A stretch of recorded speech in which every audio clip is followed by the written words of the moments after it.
ഞാൻ കുറച്ച് ദിവസങ്ങളായിട്ട് ഒരു വീഡിയോ എടുക്കണമെന്ന് ഇങ്ങനെ വിചാരിക്കുകയായിരുന്നു. കഴിഞ്ഞ 6 മാസമായിട്ട് ഏതറിൻ്റെ റിസ്ത ഞാൻ ഉപയോഗിക്കുന്നുണ്ട്. വീട്ടിൽ നിന്ന് ഇറങ്ങി ഒന്ന് തറവാടിൻ്റെ അടുത്തേക്ക് വന്നപ്പോൾ എനിക്ക് തോന്നി എനിക്ക് ഫീലായ ചില കാര്യങ്ങൾ നിങ്ങളോടും കൂടി സംസാരിക്കാം. കഴിഞ്ഞ 6 മാസത്തിൽ ഈ വണ്ടി ഓടിച്ചിട്ട് ഞാൻ 100% സാറ്റിസ്ഫൈഡ് ആണ്. ബിൽഡ് ക്വാളിറ്റി ആയിക്കോട്ടെ, അതുപോലെ തന്നെ ബ്രേക്കിംഗ് എല്ലാം കൊണ്ടും. ബ്രേക്കിംഗ് ആണ് ഇതിൻ്റെ മെയിൻ സാറേ എന്ന് എനിക്ക് തോന്നിയിട്ടുണ്ട് കേട്ടോ. മറ്റ് സ്കൂട്ടേഴ്സൊക്കെ ഉപയോഗിക്കുന്ന സമയത്ത് എനിക്ക് ബ്രേക്കിങ്ങിലൊക്കെ ഞാൻ മുമ്പ് ഏവിയേറ്ററൊക്കെയാണ് ഉപയോഗിച്ചിരുന്നത്, ഹോണ്ടേൻ്റെ. അതൊക്കെ ഉപയോഗിക്കുന്ന സമയത്ത് എനിക്ക് ബ്രേക്കിങ്ങിലൊക്കെ കുറേ ഇഷ്യൂസ് എനിക്ക് പേഴ്സണലി ഫീൽ ആയിട്ടുണ്ട്. ഞാൻ ഏകദേശം ഒരു 5000 കിലോമീറ്ററോളം ഇപ്പം ഉപയോഗിച്ചിട്ടുണ്ട് ഇവനെ കേട്ടോ. ഉപയോഗിച്ചിട്ട് എനിക്ക് എല്ലാം കൊണ്ടും ലാഭം മാത്രമേ ഉള്ളൂ. ലാഭം എന്ന് വെച്ചാൽ ഒരു മാസം എനിക്ക് ഏകദേശം 500 രൂപയാണ് ഇവൻ്റെ ചാർജിങ് ചെയ്ത്, ചിലപ്പോൾ 500-600 രൂപയായിരിക്കണം മേ ബി എക്സ്പെൻസ് വരുന്നത്. അങ്ങനെ 6 മാസം ഉപയോഗിക്കുന്നത് തന്നെ ഒരു 3500 രൂപ അതിലും താഴെയൊക്കെയാണ് ഇതിൻ്റെ ഇലക്ട്രിക്കൽ ബില്ല് വന്നിട്ടുണ്ടാവുക എന്നാണ് എനിക്ക് തോന്നുന്നത് കേട്ടോ.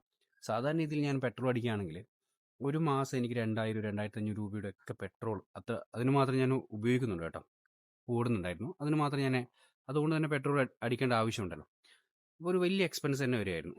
പക്ഷേ ഒരു മാസത്തെ ചിലപ്പോൾ പെട്രോൾ എക്സ്പെൻസാണ് കഴിഞ്ഞ 6 മാസമായിട്ട് ഇതിൻ്റെ ബാറ്ററിക്ക് എനിക്ക് ചിലപ്പോൾ ആയിട്ടുണ്ടാവുള്ളൂ എന്നൊക്കെയാണ് എനിക്ക് തോന്നുന്നത്. സാധാരണ എൻ്റെ വീട്ടിലെ കറണ്ട് ബില്ലിലും വലിയ വ്യത്യാസങ്ങളൊന്നും വരാറില്ല. ഇലക്ട്രിസിറ്റി ബില്ല് വരുന്ന സമയത്ത് എനിക്ക് തോന്നുന്നത് ഒരു കൂടിക്കഴിഞ്ഞ ഒരു 600-700 രൂപയുടെ വ്യത്യാസങ്ങളൊക്കെയാണ് സ്വാഭാവികമായിട്ടും വരുന്നത്. അതൊരു വലിയ എഫക്റ്റായിട്ട് എനിക്ക് വന്നില്ല. ഇനി പിന്നെ നിങ്ങൾ ചോദിക്കും, ഇതിൻ്റെ മെയിൻ്റെനൻസ് കോസ്റ്റ് ഭയങ്കര കൂടുതലല്ലേ, അല്ലെങ്കിൽ എന്താ പറയുക, ഇതിൻ്റെ സ്പെയർ പാർട്സിനൊക്കെ ഭയങ്കര വില കൂടുതലല്ലേ എന്നൊക്കെ ചോദിക്കുകയാണെങ്കിൽ അത്ര വിലയില്ല. ഈ വണ്ടി തരുന്ന ക്വാളിറ്റിയെ ഡിപ്പെൻഡ് ചെയ്ത് നോക്കുമ്പോൾ അത്ര വിലയില്ലായിട്ട്. ഈ ബെൽറ്റിനൊക്കെ ഒരു 2000 രൂപയ്ക്ക് അടുത്താണ് ഇതിൻ്റെ ബെൽറ്റ് ഉള്ളത്. നമ്മൾ സാധാരണ ഒരു ബൈക്കിൻ്റെ ചെയിന് മാറ്റുമ്പോൾ തന്നെ എനിക്ക് തോന്നുന്നു 1000-1200 അതിന് മേലെയൊക്കെ വരുന്നുണ്ട്. സാധാരണ സ്കൂട്ടേഴ്സിൻ്റെ ബെൽറ്റൊക്കെ മാറ്റുമ്പോൾ 600-700 വരുന്ന സ്ഥലത്ത് ഇത് ചിലപ്പോൾ ഒരു 2000 രൂപയ്ക്ക് അടുത്ത് വരുന്നുണ്ട്. പക്ഷേ 10000 കിലോമീറ്റർ നമ്മൾ റീപ്ലേസ് ചെയ്യുമ്പോൾ വാറണ്ടിയും തരുന്നുണ്ട്. അത് കൂടാതെ ഇതിപ്പോൾ 25000 കിലോമീറ്റർ വരെ ഇതിൻ്റെ ബെൽറ്റിനൊക്കെ വാറണ്ടി ഉണ്ട് എന്ന് തോന്നുന്നുണ്ട്. അപ്പം അങ്ങനെ ഒരു എക്സ്പെൻസ് എനിക്ക് വന്നിട്ടില്ല. പിന്നെ രണ്ടാമത്തെ പ്രധാന കാര്യം എന്ന് വെച്ചാൽ ഇതിൻ്റെ ഈ സീറ്റിൻ്റെ വലിപ്പം ഉണ്ടല്ലോ. ഈ സീറ്റിൽ 3 പേര് വരെ നമ്മൾ ഇരുന്നിട്ട് യാത്ര ചെയ്തിട്ടുണ്ട് കേട്ടോ. പക്ഷേ 3 പേര് ഇരുന്ന് യാത്ര ചെയ്യുന്നത് എൻ്റെ നാട്ടിലും എൻ്റെ വീടിനടുത്തോ ഒക്കെ മാത്രമാണ്. പക്ഷേ ഇതും വല്ലപ്പോഴും മാത്രം, എൻ്റെ ഫാമിലി മെമ്പേഴ്സിനെയൊക്കെ കൂട്ടി പോകുന്ന സമയങ്ങളിൽ മാത്രമാണ്. എന്നിട്ടും വണ്ടി നല്ല ലോഡ് എടുത്തിട്ടുണ്ട്. പിന്നെ എന്താ പറയുക, അത്യാവശ്യത്തിന് ഫുഡ് റെസ്റ്റ് ഇവിടെ ഒരു ഗ്യാസിൻ്റെ കുറ്റി വരെ വെച്ചിട്ട് വരാം. പക്ഷേ ഗ്യാസിൻ്റെ കുറ്റി ഒരു കാരണവശാലും ഇങ്ങനെ കൊണ്ടുവരുന്നത് റിസ്ക്കാണ്. പിന്നെ എന്താ പറയുക, നല്ലൊരു സ്പേസ് ഉള്ള വണ്ടിയായിട്ടാണ് എനിക്ക് തോന്നിയിരിക്കുന്നത്. ഈ സ്വിച്ചിങ് ഒക്കെ ആയിക്കഴിഞ്ഞാൽ നിങ്ങൾ നോക്കിയാൽ മതി. ഇതിപ്പോൾ എന്താ പറയുക, റിവേഴ്സും അതുപോലെ തന്നെ ഫോർവേഡൊക്കെ ചെയ്യാനുള്ളതാണ്. പിന്നെ ഇത് എക്കോവും അതുപോലെ തന്നെ എന്താ പറയുക, സിപ്പ് എന്നാണ് ഇത് കുറച്ച് സ്പീഡായിട്ട് പോകുന്നത്. ഐ മീൻ കുറച്ചും കൂടി ഒരു എന്താ പറയുക 50-ന് മേലത്തൊക്കെ പോകുമ്പോൾ സിപ്പിലേക്ക് ഇട്ട് കഴിഞ്ഞാൽ നല്ല സ്പീഡായിട്ട് ഉപയോഗിക്കാൻ പറ്റും. പിന്നെ ഇൻഡിക്കേറ്റർ, അങ്ങനെ കാര്യങ്ങളൊക്കെ. വണ്ടി എല്ലാവരും കണ്ടിട്ടുള്ളത് തന്നെ ആയിരിക്കുമല്ലോ. വണ്ടി കണ്ടത് കൊണ്ട് തന്നെ വണ്ടീനെ പറ്റി പറഞ്ഞ് ഞാൻ അധികം ഉറപ്പിക്കുന്നില്ല. ഇതാണ് ഇതിൻ്റെ ഡിസൈൻ, ഇതാണെന്നൊന്നും ഞാൻ പറയുന്നില്ല. പക്ഷേ നിങ്ങളൊരു EV നോക്കുന്നവരാണെങ്കിലും ഒരു സ്കൂട്ടർ നോക്കുന്നവരാണെങ്കിലും മറ്റൊരു ബ്രാൻഡും നോക്കാൻ പാടില്ല. ഞാൻ പേഴ്സണലി കഴിഞ്ഞ 6 മാസത്തെ എൻ്റെ അഭിപ്രായമാണ് കേട്ടോ പറയുന്നത്. നിങ്ങൾക്ക് എടുക്കാൻ പറ്റിയ ഏറ്റവും നല്ല വണ്ടിയാണ് ഏത് റിസ്ത. റിസ്ത ഒരു ഫാമിലി സ്കൂട്ടർ മാത്രമല്ല കേട്ടോ. എനിക്ക് തോന്നുന്നു ഒരു 65-70 സ്പീഡിലൊക്കെ ഞാൻ ഈ വണ്ടി ഓടിച്ചിട്ടുണ്ട്. പേഴ്സണലി ഞാൻ ഓടിച്ചിട്ടുണ്ട്. എനിക്ക് അതിൽ വളരെ സാറ്റിസ്ഫൈഡ് ആണ്. റോഡിലൊക്കെ എന്താ പറയുക, ഞാൻ ഹൈവേയിലൊക്കെ ഇത് ഉപയോഗിച്ചിട്ടുണ്ട് കേട്ടോ. നല്ല സ്പീഡിൽ പോകുന്നുണ്ട്. അങ്ങനത്തെ ഒരു രീതിയിൽ പ്രശ്നമില്ല. പിന്നെ ഇതിൻ്റെ ലൈറ്റിങ്ങിനെ പറ്റിയാണ് കേട്ടോ പറയുന്നത്. പിന്നെ റിസ്തേൻ്റെ മുൻവശമൊക്കെ ഉണ്ടല്ലോ, എനിക്ക് ഈ കളറാണ് ഏറ്റവും കൂടുതൽ ഇഷ്ടപ്പെട്ടത്. പിന്നെ ഇതിൽ എടുത്തു പറയാനുള്ളൊരു കാര്യമാണ് ഇതിൻ്റെ ഹെഡ്ലൈറ്റ് കേട്ടോ. നല്ല വിസിബിലിറ്റി, നല്ല ലൈറ്റ്. ഈ എന്താ പറയുക, സാധാരണ ഒരു കാറിൻ്റെ ഒരു ഹെഡ്ലൈറ്റ് വർക്ക് ചെയ്യുന്ന പവറൊക്കെ ഈ ഒരു ഹെഡ്ലൈറ്റ് നമുക്ക് പ്രൊവൈഡ് ചെയ്യുന്നുണ്ട്. അതിലുപരി ഇൻഡിക്കേറ്റേഴ്സൊക്കെ നല്ലൊരു ബിൽഡ് ക്വാളിറ്റി തന്നെയാണുള്ളത്. അതുകൊണ്ട് തന്നെ എന്താ പറയുക, ഈ ബിൽഡ് ക്വാളിറ്റീനെ പറ്റിയിട്ട് മാത്രമേ പറയുന്നത്. ബിൽഡ് ക്വാളിറ്റി നമ്മൾ അനലൈസ് ചെയ്യണമെങ്കിൽ ഇതാണ് ഇതിൻ്റെ മുൻവശം. ഞാൻ പറയാതെ തന്നെ നിങ്ങൾക്കറിയാലോ. വണ്ടിയുടെ ഡിസൈനെ കുറിച്ചൊന്നും ഞാൻ പറയുന്നില്ല കേട്ടോ. പക്ഷേ എനിക്ക് എടുത്തു പറയേണ്ട ഒരു കാര്യമാണ് ഇതിൻ്റെ ഹെഡ്ലൈറ്റിൻ്റെ ഒരു പവർ എന്ന് പറഞ്ഞാൽ ഒരു 1.5 പവറിനാണ് കേട്ടോ. ഹെഡ്ലൈറ്റ് നല്ലൊരു ഹെഡ്ലൈറ്റ് ആയതുകൊണ്ട് തന്നെ മറ്റ് ഇലക്ട്രിക്കൽ വെഹിക്കിളിൽ നിന്നും വ്യത്യാസമായി എനിക്ക് തോന്നിയിട്ടുള്ള ഒരു കാര്യം കൂടിയാണ് ഹെഡ്ലൈറ്റ് ഇൻഡിക്കേറ്റർ. നല്ല ഭംഗിയായിട്ടാണ് പ്ലേസ് ചെയ്തിരിക്കുന്നത്.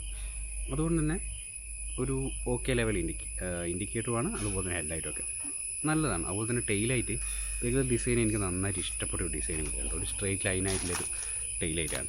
ഞാൻ അതൊന്നും കൂടി ഒന്ന് നിങ്ങൾക്ക് കാണിച്ചു തരാം. ഈ ഒരു വശമാണ് ആ ടെയിലൈറ്റും ഇൻഡിക്കേറ്ററൊക്കെ വരുന്നത്, ഈ ഒരു കോമ്പോയിൽ. അപ്പോൾ പിന്നെ അടുത്ത പോർഷൻ വെച്ചാൽ ഇതിൻ്റെ സർവീസിനെ കുറിച്ചായിരിക്കും നിങ്ങൾ ചോദിക്കുക.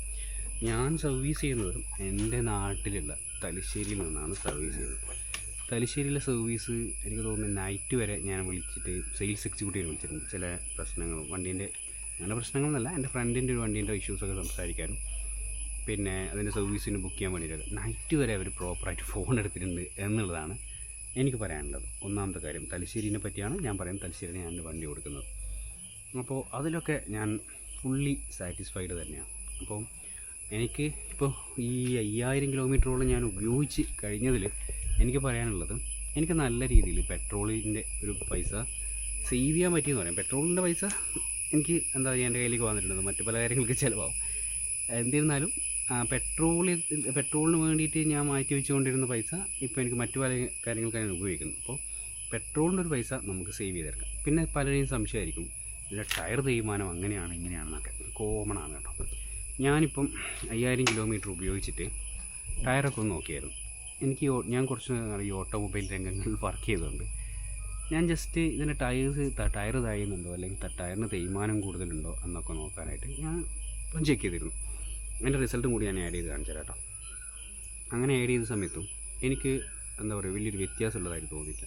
സാധാരണയിൽക്കാൾ ഒരല്പം കൂടുതലുണ്ടാവും മേ ബി. കാരണം വെച്ചാൽ ഇത് മോട്ടർ റൺ ചെയ്തുകൊണ്ടും പിന്നെ ഇനീഷ്യൽ പുള്ളിങ് കുറച്ച് അധികമായത് കൊണ്ടൊക്കെ ഉണ്ടാകുന്ന ടയർ തേയ്മാനങ്ങൾ ചിലപ്പോൾ ഉണ്ടാകാം. പക്ഷേ എനിക്കത്ര ഫീലായിട്ടില്ല. ഞാൻ 5000 കിലോമീറ്റർ ഉപയോഗിച്ചു.